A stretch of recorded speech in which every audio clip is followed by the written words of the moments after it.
How many discounts does USAA Auto Insurance offer? Too many to say here. Multi-vehicle discount, safe driver discount, new vehicle discount, storage discount, legacy. How many discounts will you stack up? Visit USAA.com/auto discounts. Restrictions apply. Hey, it's Paris. You know I love sparkly things, right? Like stars. Duh. And thanks to Hilton and Auto Camp, I just slept under them. Picture me serving looks by the fire outside my luxurious Airstream, making s'mores with the kids, while a national park is our backdrop. The great outdoors meets Hilton hospitality. That's hot. Explore all the new ways to stay at Hilton.com. Hilton for the stay. It's very rare in franchising where you get a brand that has the equity that Magnolia Bakery does, where pretty much everyone has probably heard of it in some form or fashion, whether it's from Sex and the City, from SNL, from the product, from being in the city, from being overseas, from being LA or in Chicago, but that it has as much white space with which to develop.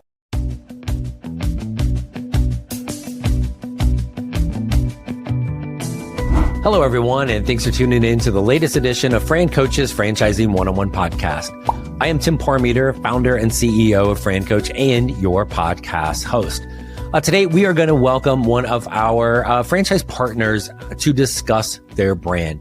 Today's featured franchise is actually pretty new to franchising in the U.S., but it is a brand that many people already know about, even though they're really only in New York City. People know about it because of their incredible product. Oh my gosh, amazingly tasty. That has created a kind of a cult-like following with people all over the world. If that sounds amazing, just wait. It definitely is. Before we get to them, quick reminder of who we are. FranCoach is the premier franchise consulting firm. Our number one goal has nothing to do with selling anything. We're not here to do that. We are here to properly educate people on franchise ownership to determine if you should own one.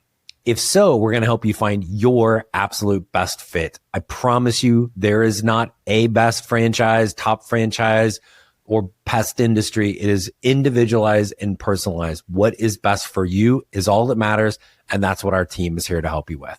Now, let's get to our incredible guest today. All right, everyone, we are back, and joining us today, our featured franchise of the week is a amazing franchise from a consumer standpoint. I'm totally going to go fangirl on a couple things here as we talk to them, but it is Magnolia Bakery, and joining us is the CEO and also CBO. We got to figure out what that is. It is Bobbie Lloyd. Bobbie, thanks for joining us. My pleasure, Tim. Thanks for having me.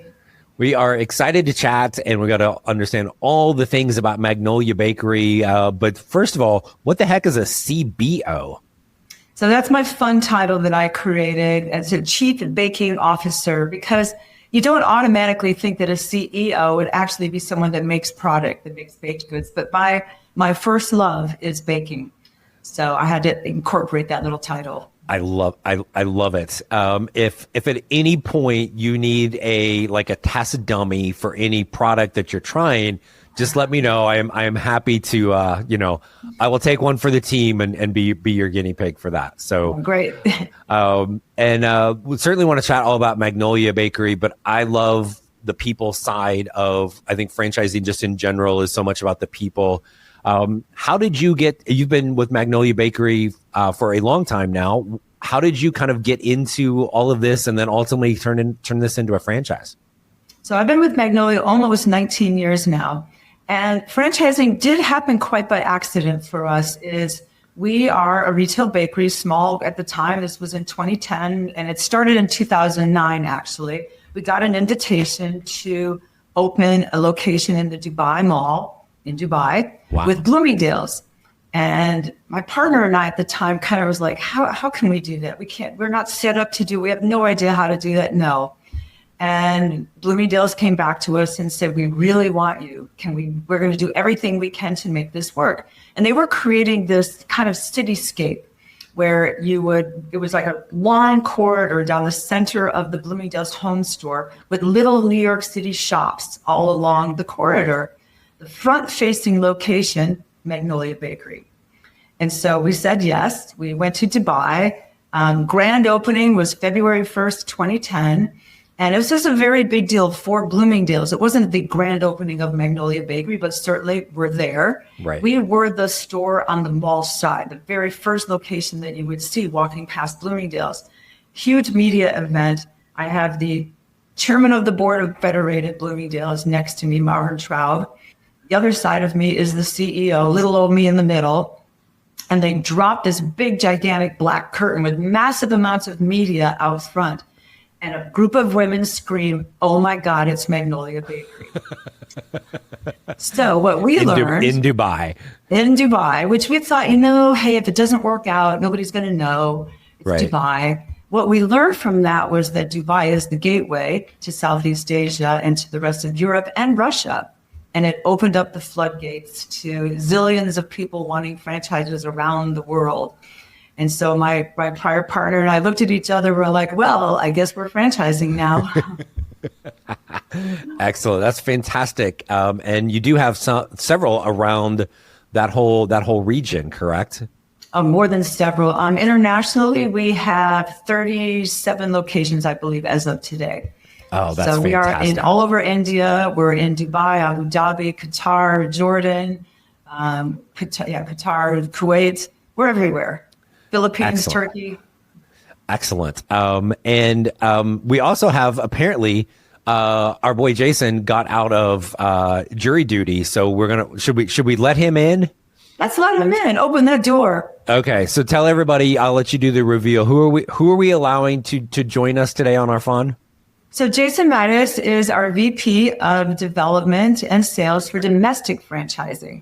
Jason joined us, I think, end of March, early April of this year. So really at the time when we were launching our domestic franchise program.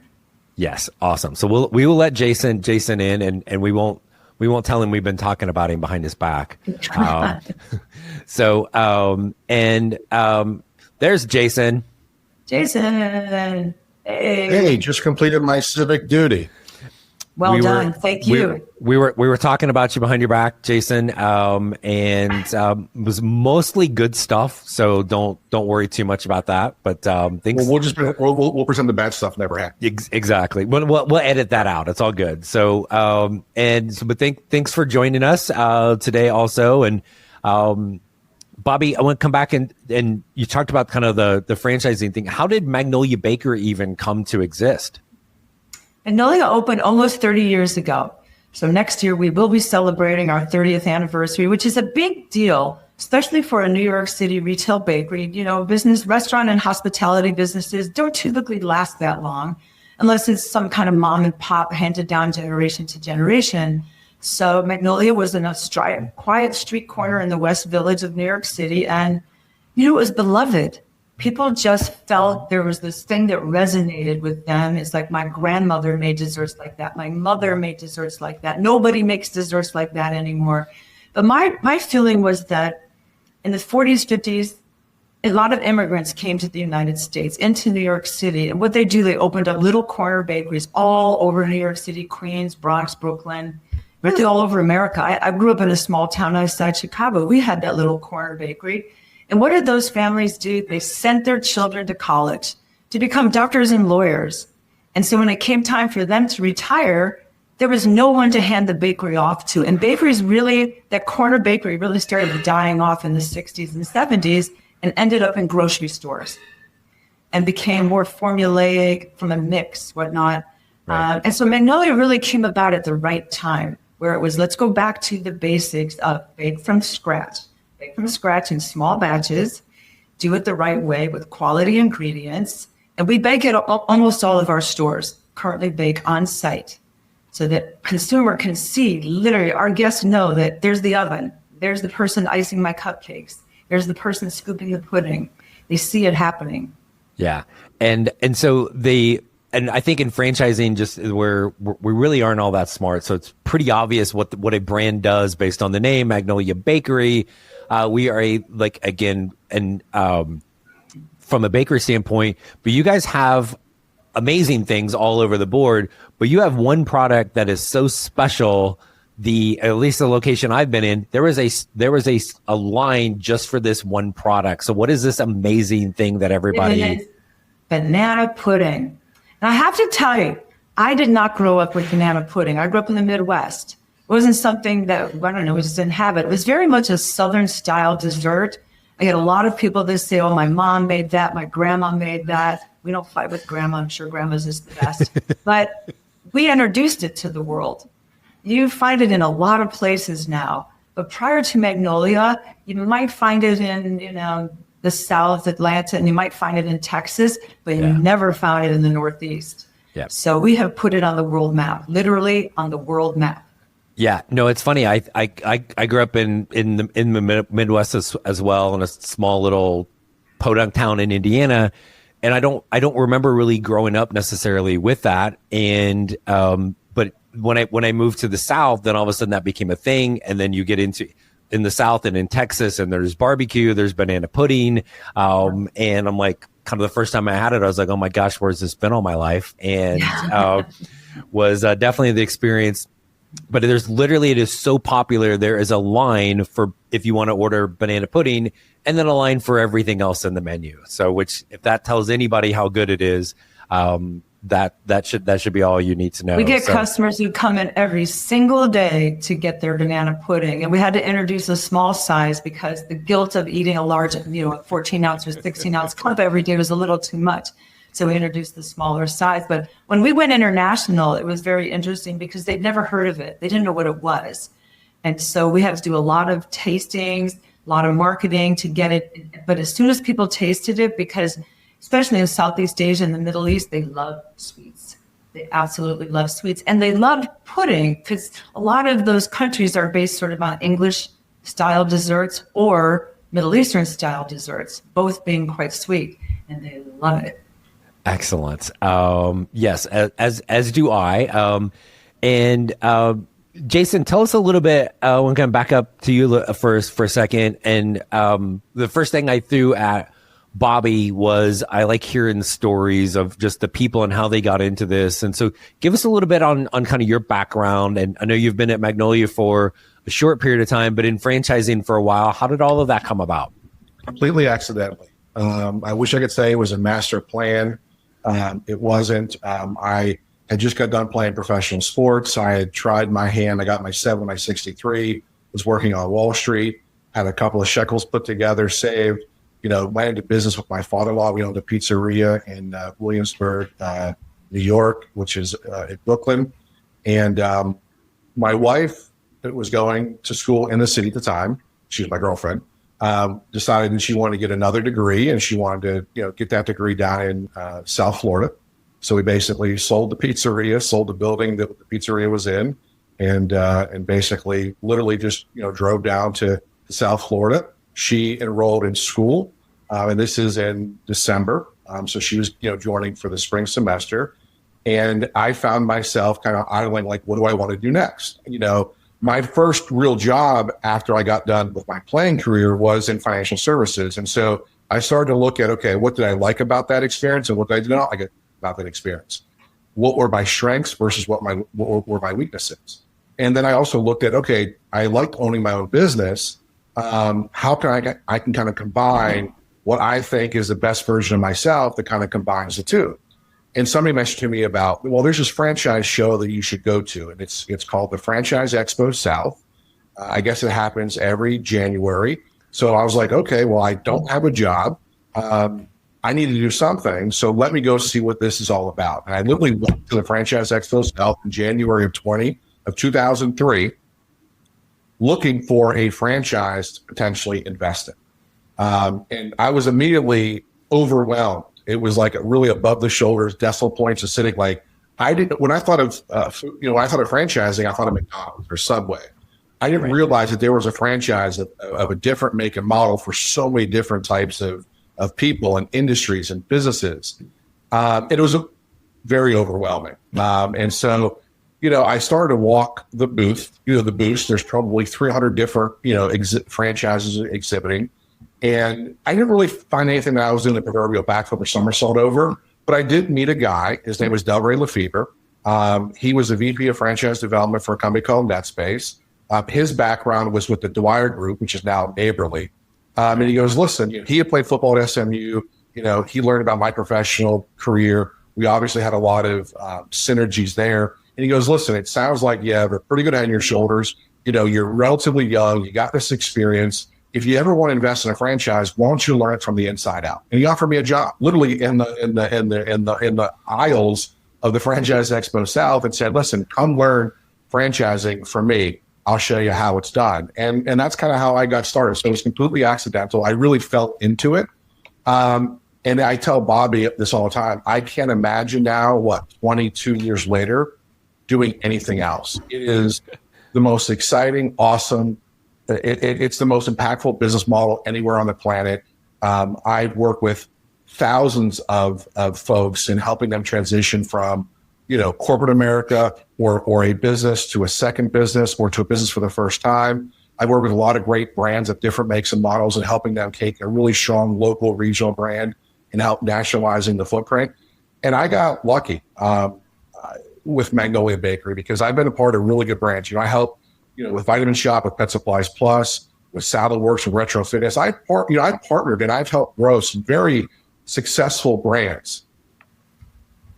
I am absolutely smitten with Magnolia Bakery. It is a brand first, people second, and a product third, which is saying something because the product is out of this world. So the people are even like out of this world times 10, and the brand is out of this world times 20. It's just an unbelievable brand. Bobbie's an unbelievable leader. And it's very rare in franchising where you get a brand that has the equity that Magnolia Bakery does, where pretty much everyone has probably heard of it in some form or fashion, whether it's from Sex and the City, from SNL, from the product, from being in the city, from being overseas, from being LA or in Chicago, but that it has as much white space with which to develop. Because usually when you're looking, and you've been franchising, Tim, so you know this, usually when a brand is that well recognized, there's very little turf to develop. Right. And if there's a lot of turf to develop, usually the brand equity is not significant. And really the franchisee, him or herself, is kind of helping that franchisor build it and helping nationalize the footprint. It was just right place, right time. Bobbie and her team and our private equity company were looking to kind of incubate this U.S. franchise program for the first time. They felt that I was kind of be the right candidate to help them do it. And Bobbie, it's been about 6 months. We're just getting started. So I'm super excited. Yeah. I'm super grateful for Bobbie for giving me the opportunity. And again, Bobbie, she's a CEO, she's a chief baking officer, but I call her founder 2.0. Is that she really, what you see about Magnolia Bakery, the product, the brand, the culture, it's really, it's who she is. And I love that. And I think that's why there's just a tremendous amount of opportunity moving forward with Magnolia Bakery, because you have a CEO that's invested into the business herself, that understands the business, and that most importantly wants to grow responsibly and the right way with the right people in the right areas. So it's kind of like a no-brainer for me. Yeah. They think it's unlimited banana pudding. Yeah, I was going to say, I figured there was a catch in there somewhere. So, right. So, I might have taken the job just for that. So, but Jason, I love this. I love your story, and the accidental nature of getting into franchising is, this is, we're almost to 260 episodes of doing this. I've had exactly 2 people that was not their answer. And both of them were born into it, right? Their parents were in franchise, so they didn't have any choice. Everybody else, myself included, it's some random thing, and then here we are. Right, we may wear different hats along the way, but once people get in, they don't they don't get out, right? So you've got this brand that so many people already know about, and now we're looking at really expanding in the U.S. Talk a little bit about kind of that person you're looking for as an owner. And you guys know this, there's the myth sometimes of like, oh, well, I must be a baker to be able to own, right? Or I need to be this to own that franchise. Is that the case with you guys? Or what are some of the things you're really focused on in an owner? It's not necessary, really. And it's something that we really look for brand love, which is such a big part of this company. I don't think that's hard to find. because it's not just a business transaction. We want people who really care about the brand. And I know Jason and I he worked on it, and then I added to it, which is what we call the qualities of a franchisee that we look for, the 4 C's. And Jason added the capital, capacity, and commitment. And then I added community. And I'll let Jason take the first 3, but community is incredibly important to us as a brand, is that in fact, here in New York City, we have 8 locations, but in each location that we're in a neighborhood, we're in a community. Yeah. There's a different type of customer in each location. And we definitely want to play to that customer, whether it is a franchisee, whether it's a commuter, because we do have a couple of train hubs, or a tourist that's coming to New York, or it's someone that lives down the block and has a 3-year-old and wants to come into the bakery. And so we want to work closely in those. We want franchisees who know their community and know it really well. And then Jason will go on. And there's some breaking news, Bobbie, because I have a 5th C, and I'm breaking it on the show today, and I think you're going to absolutely love it. And if you're not, then Tim can just edit it out. So you talk about the 4 C's. Bobbie hit on the first one. I'll talk about the 5th one after, but it's community. Then it's capital, right? You have to have the financial wherewithal to successfully incubate and develop the number of bakeries that you're hoping to develop. Because as you know, getting the business for yourself, I think a lot of people would like to do it, but it's just, you have to be, you have to have the financial bandwidth which to do it successfully, right? So That's pretty objective. It's like, okay, do you meet and exceed these minimum requirements for development? The second one is capacity. I know a lot of different franchisors.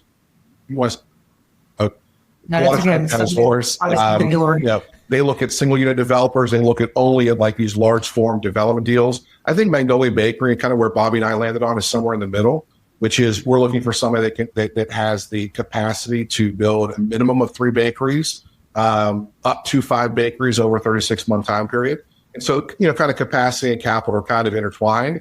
Third one is commitment. You've heard this in franchising. There's these buzzwords: absentee, semi-absentee. Just make this investment and watch the money pile up. I mean, that you and I both know that's a little bit of hogwash. That doesn't exist. I've never seen anybody that wasn't successful without rolling up their sleeves, having the dirt of the business under their fingernails. And so for us, we're looking for people that want to be involved in their business, especially initially.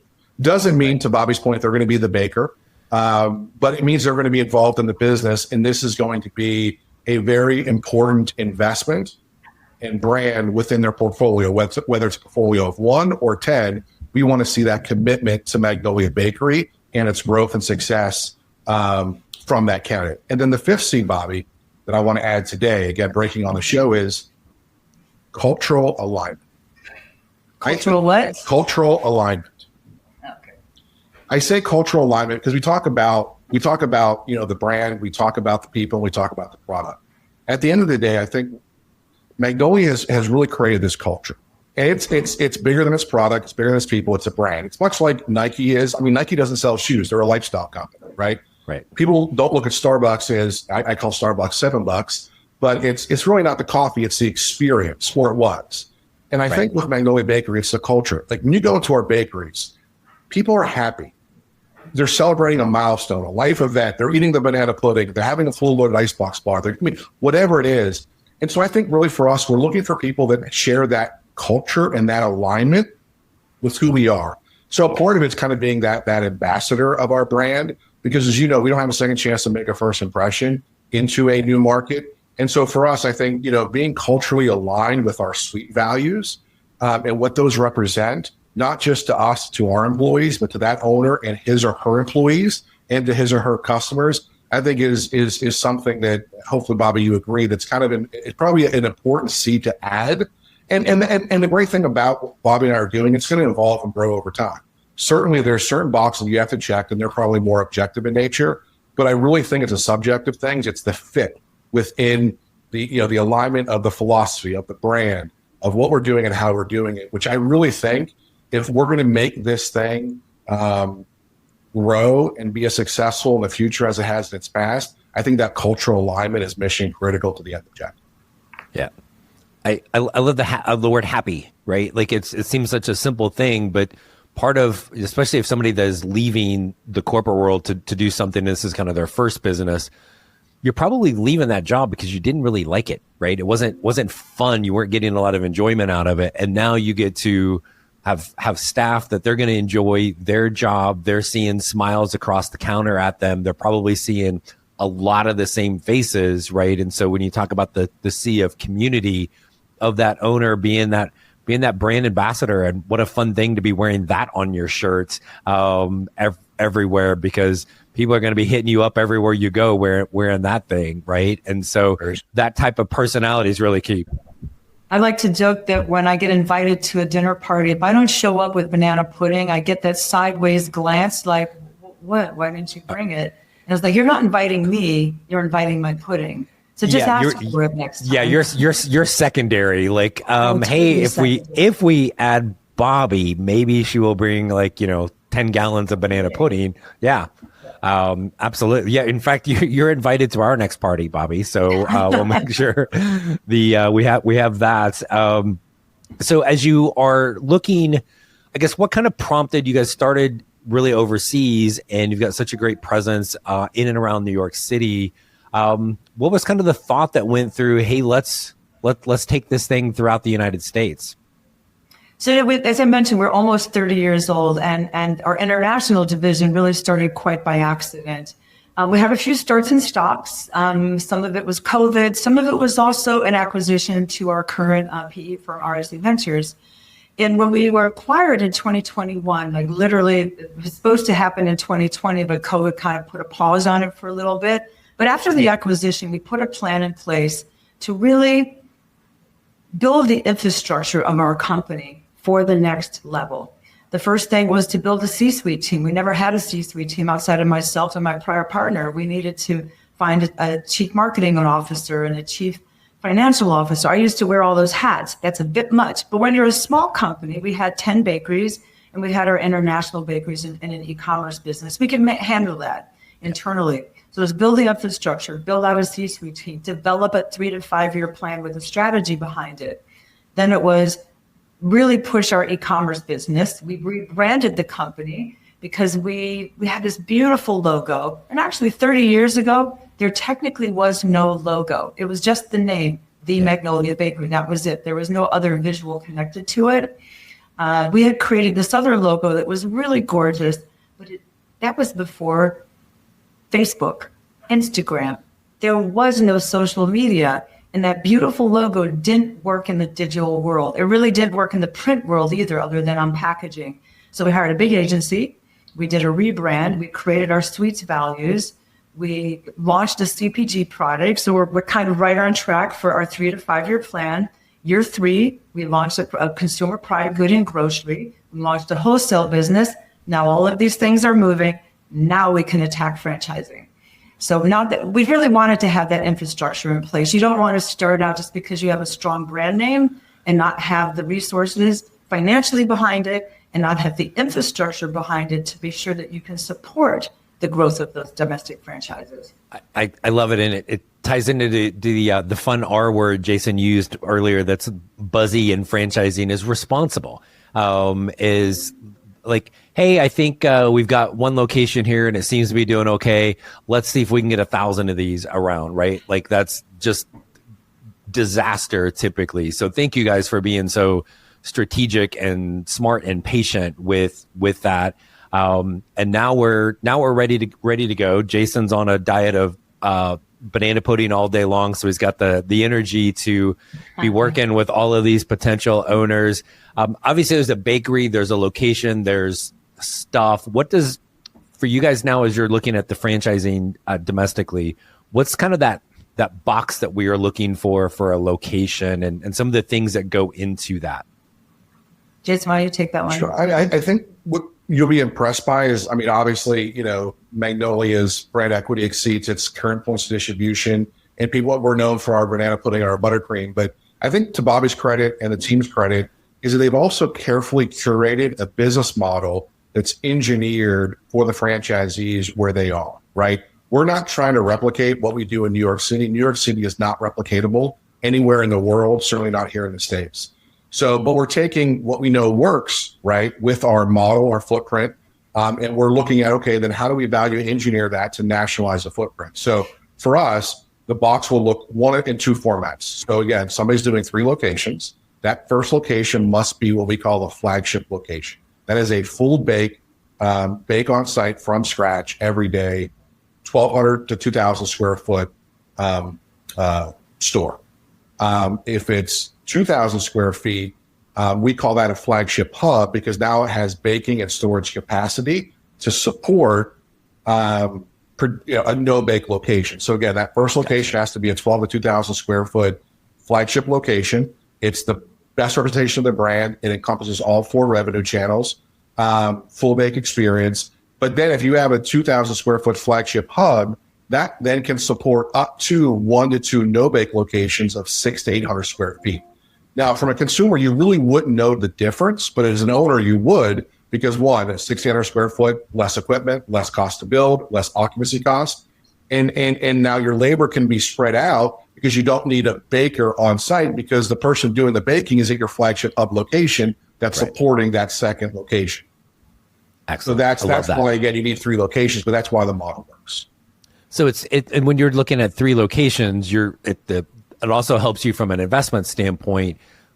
At location 2 and maybe 3 might be a lot smaller, so it helps you get those up and running quicker, less cost, all of those things, right? So kind of using that. Part of the hardest roles, I think, to hire is the baker position. And if it's not you, the owner, you want to spread that cost between several stores, not just one location, because that's a key component. It really is. That person is so essential to training future people, quality assurance, product control, launching new products. All of those things really matter. We do this all over the world.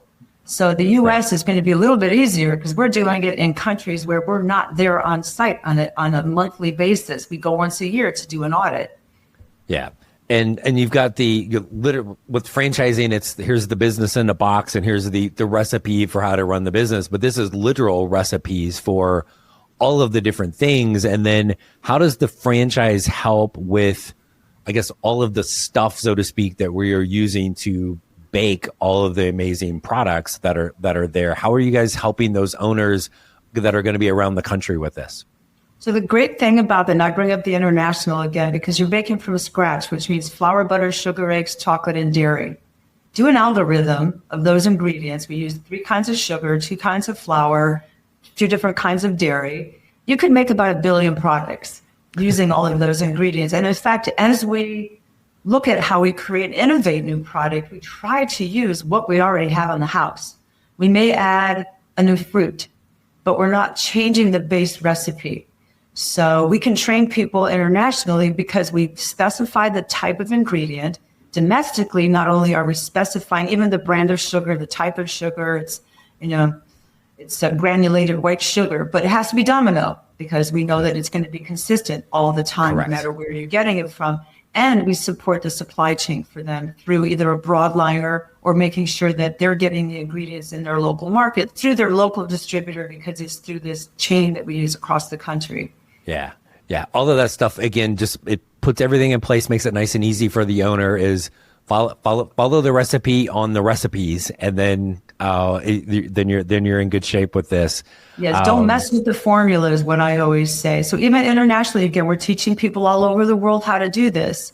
We create, and I like to use my vanilla cake recipe as an example. The vanilla cake recipe is white sugar, eggs, flour, butter, vanilla. Pretty simple. It's the leavening.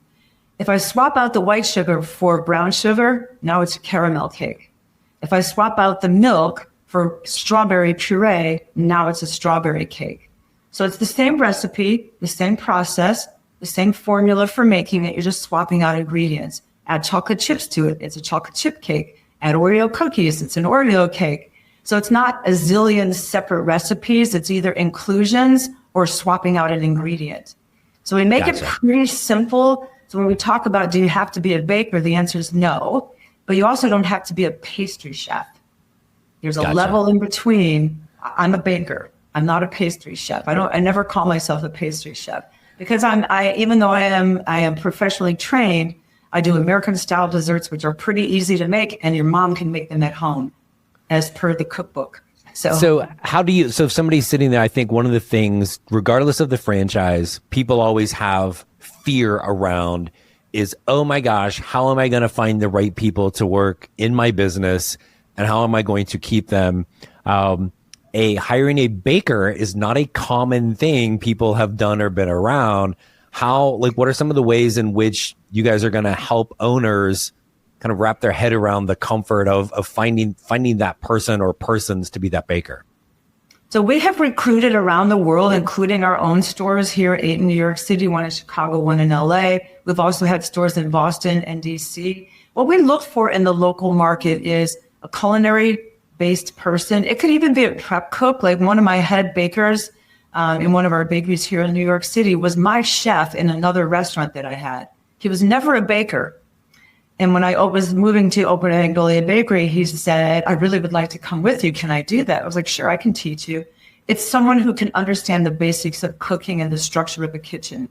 Right. So it doesn't require that you have this incredible pastry chef experience, but you can learn how to do it. Sometimes it means give bonus incentives, give potentially equity so that you're creating a partnership. You are going to spread the cost of that person across your entire minimum three bakeries.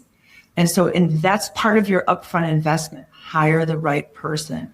Yes. You might spend a little bit more upfront, but you want them to be with you. You want them to be with you for 5 years. You want them to be there so that they're developing and training the next level below them. Yeah, absolutely. I think in general, but all the people we talked to, and literally right before this was on the phone with a client, looking at a brand, and here comes the fear on the labor. Doesn't matter what the labor is, there's always going to be that. And again, just understanding all of the support mechanisms franchisors have in place. And then for all the concern about labor issues, it's really leadership, right? If you are going to build a culture and a team where people want to work for you, guess what? They're going to work with you. They're going to stick. They're going to refer people, all of those things. So we have people that have been working here for, we do an annual Sweets Gala. So our mission statement is SWEET, SWEET, sincere service, wholeheartedly, enterprising, exceptional, and together. And we do an annual awards. We have 2 bakers who've been with the company 27 years. Wow. Unbelievable. Wow. Right? Yeah. They're still hourly employees. They don't want to go into management. They're not looking for this career path where they're going to take on more responsibility. They want to show up to work, do their job, do it well, and receive the accolades for a job well done. And then they can go home and be with their family. 27 years. We have a ton of people that have been with us more than 15 years. And we find that internationally as well, that they have been building teams over a period of years where that team member who could start as a counter staff could eventually evolve into a manager, who could evolve into a general manager. Yeah. And so it's all about that growth path in your career. Yeah. And you start them in the first location, and maybe now you're grooming somebody to take over the second location or third location. Again, exactly. All of that stuff from a leadership standpoint. So love that. Jason, you've been in franchising a long time. You worked with some amazing other brands, and now you're coming here. Is there anything, when you look at owners that have come into any brand and been successful, is there any particular trait or skill that you have seen that they have, regardless of the brand, that helps them succeed? It's funny because my mind went to, what would cause them not to succeed, right? Undercapitalization, right. Kind of over promising and under delivering in terms of their financial, bandwidth or their capacity.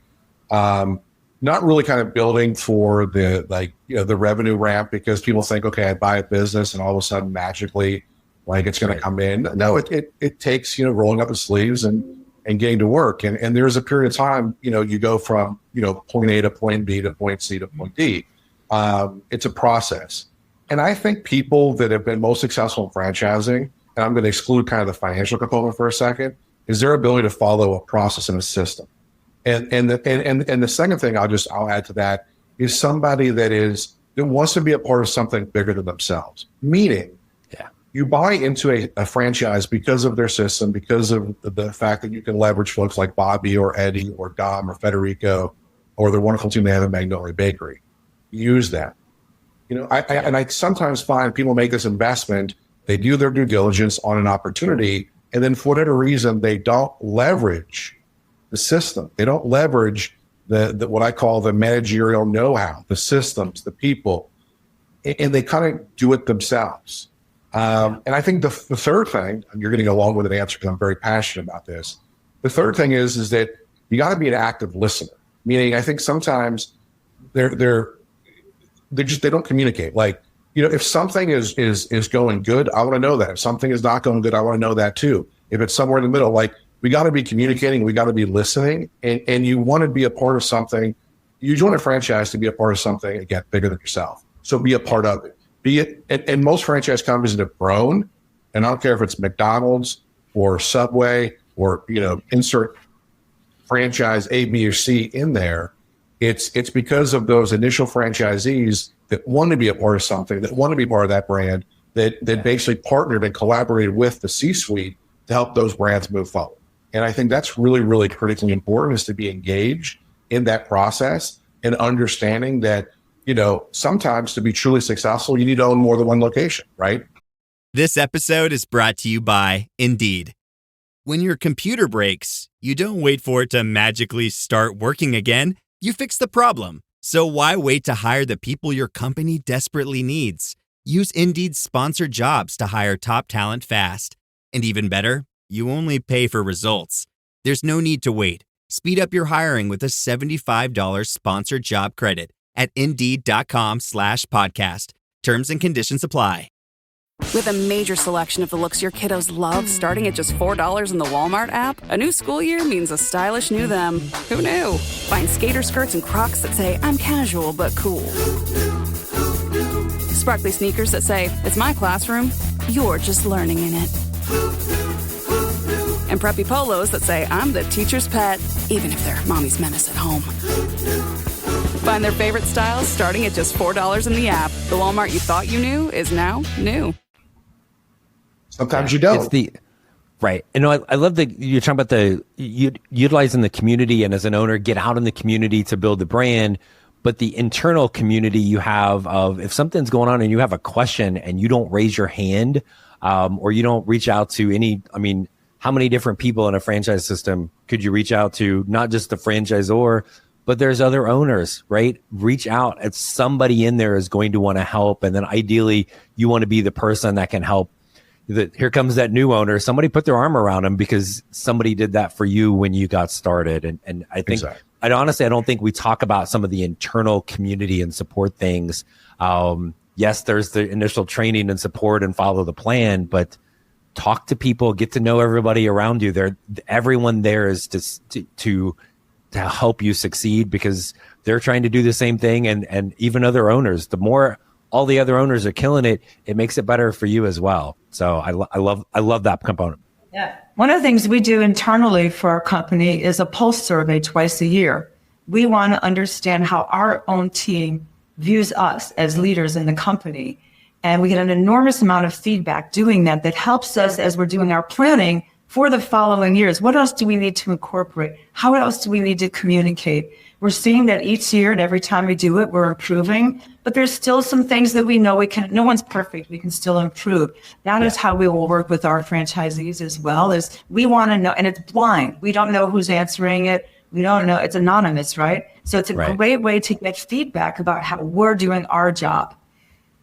I love it. And the brand's been around a long time. Bobbie, you've been there for a while, but we're constantly looking at new ways to grow and innovate, because it'd be easy to just go, no, we're Magnolia Bakery and mic drop and just write it out.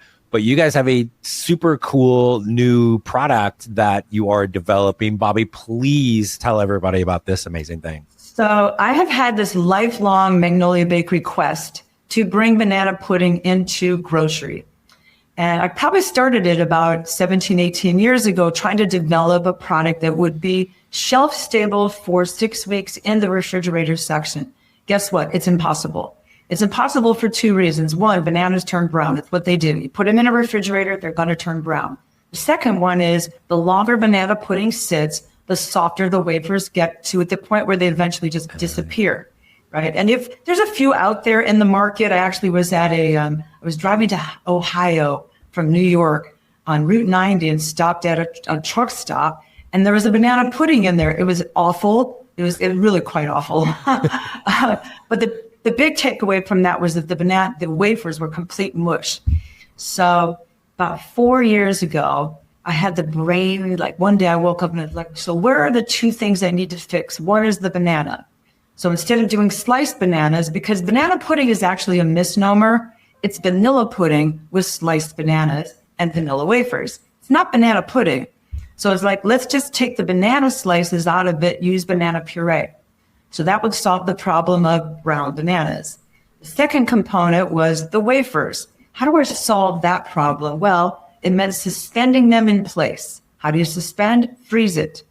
So what we created was a thaw and serve banana pudding. So it's a very cool product. It means that we freeze it, but you thaw it. You can eat it frozen if you want to. Okay. You can also take it in and out of the freezer 3 times, freezer to refrigerator. If you can't eat this 14-ounce container in one sitting, I think most people do. You're not trying hard enough. Let's just be honest. Trying hard enough. Well, you can. You can take it, thaw it out to refrigerated temperature, eat it, put it back in. It is a phenomenal product. The way I describe it to people is that it is different than the fresh made pudding, which you get in our bakeries, but it's equally as good, if not better, because it is true banana pudding. And it is suspended in time. So we have now developed 5 different flavors. We're in the process of developing our 6th flavor.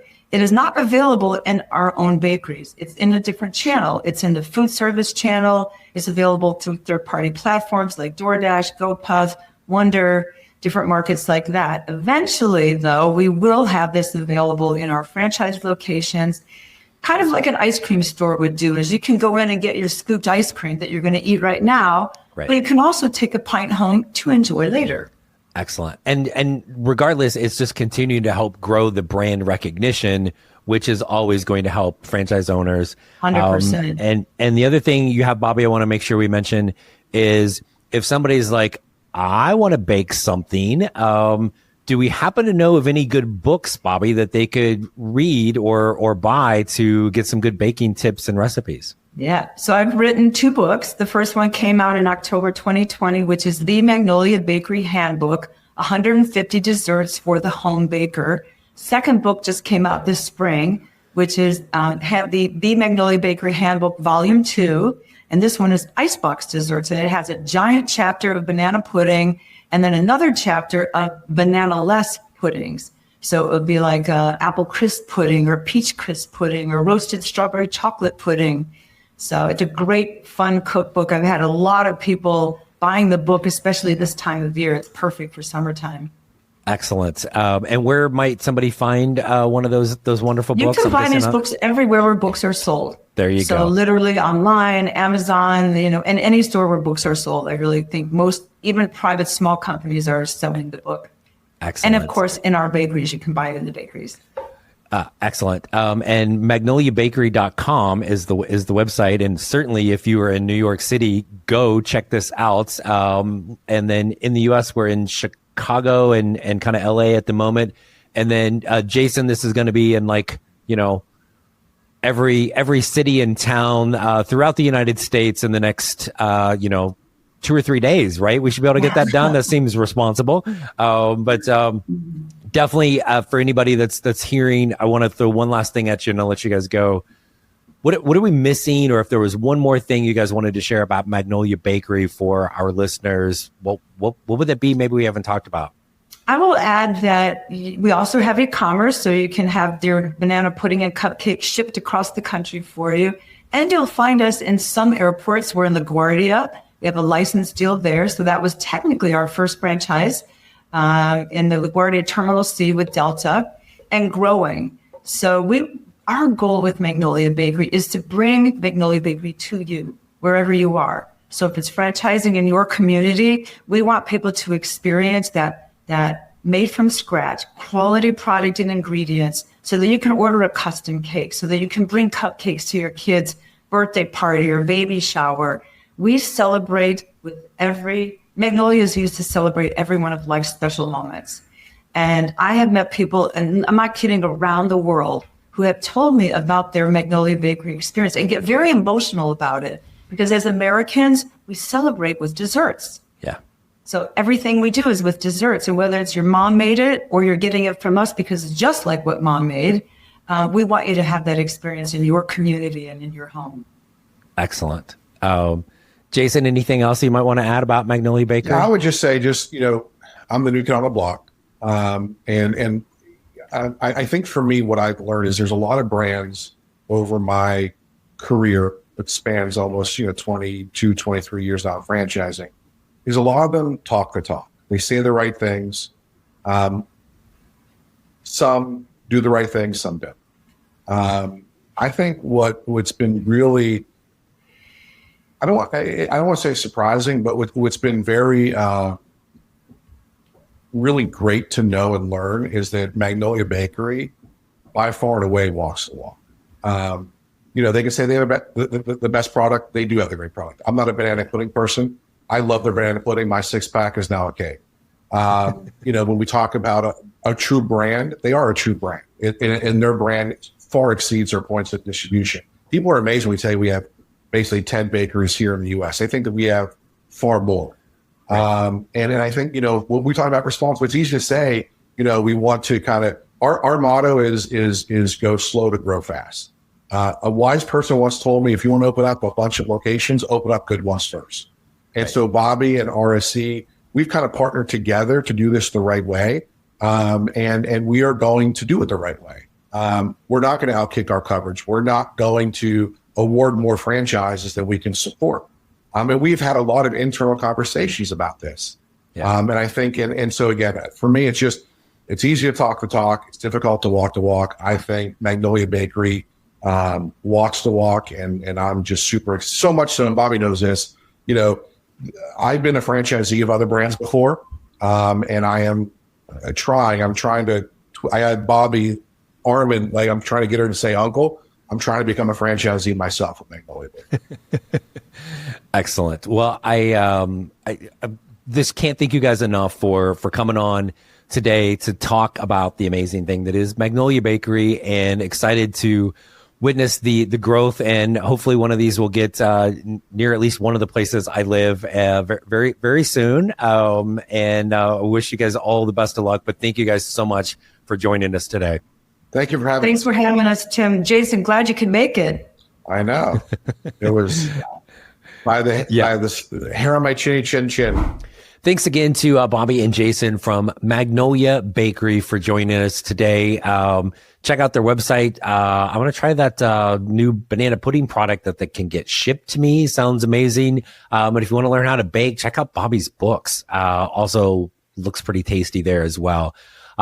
Want to thank you, all of our loyal podcast listeners, for tuning in every single week. We hope this Franchising 101 podcast helps provide some insight into the truly amazing and incredible possibilities that are out there in the world of franchising. Be sure to, if you have not, follow, share wherever you get your podcast. Also check out our YouTube channel, FranCoach for You, the number 4, the letter U. All of our podcasts are there. There's a bunch of other videos, as well as our Franchising 360 show episodes. They are there also. When you are ready to chat, remember, there's never any fee for our service. You can find us at francoach.net. It's where our entire team is. So reach out today. Let us help you create your better tomorrow. Until next week, we'll see you then.